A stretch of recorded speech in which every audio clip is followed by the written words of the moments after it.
কি অবস্থা লাগলো সকাল থেকে একটা ভিডিও চোখের সামনে আসতে আসতে কন্টেন্ট ক্রিয়েটর ইমরান বিবি নাকি ডাকাতি করে ধরা খেয়েছে, যার কিনা মাসে ইনকামই আছে 13 থেকে 14 লাখ টাকা।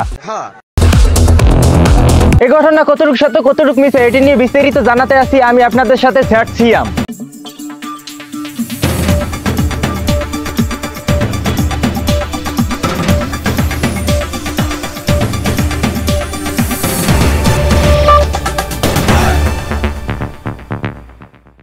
আসসালামু আলাইকুম দেশবাসী, আপনারা আমার একটা ভিডিও দেখেছেন যে ভিডিওটাতে আমাদেরকে ধরে নিয়ে গেছিল, আমাকে আটকায় রাখছিল। তো ওই ভিডিওটাতে অনেকে ক্যাপশন দিচ্ছে ডাকাতি করতে গেছি, চুরি করতে গেছি। মানে বিষয়টা আমি একটু ক্লিয়ার করতে চাই।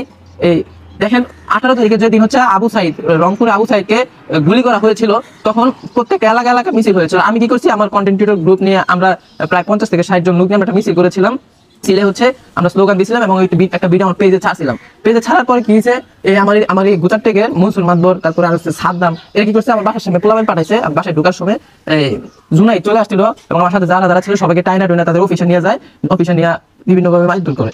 এখন এই ভিডিওটা আপনারা অনলাইনে দেখতেছেন, অনলাইনে অনেকভাবে অনেকে এটা ছাড়তেছে। দেখেন ভাই, আমার কোরআন শরীফ নিয়ে নিছে, আমি ছুঁয়ে বলতেছি সম্পূর্ণ ঘটনাটা মিথ্যা। সমস্ত ঘটনা তদন্তের পর আমার মনে হয় না ইমরান ভাই ডাকাতি করে। আপনাদের মতামত অবশ্যই কমেন্ট বক্সে জানিয়ে যাবেন। সো আজকের ভিডিও এ পর্যন্ত। ভিডিও কেমন লাগলো কমেন্ট করুন, ভালো লাগলে লাইক করুন, পেজ দলে ফলো করুন, আর হ্যাঁ ইউটিউব বলে সাবস্ক্রাইব করুন।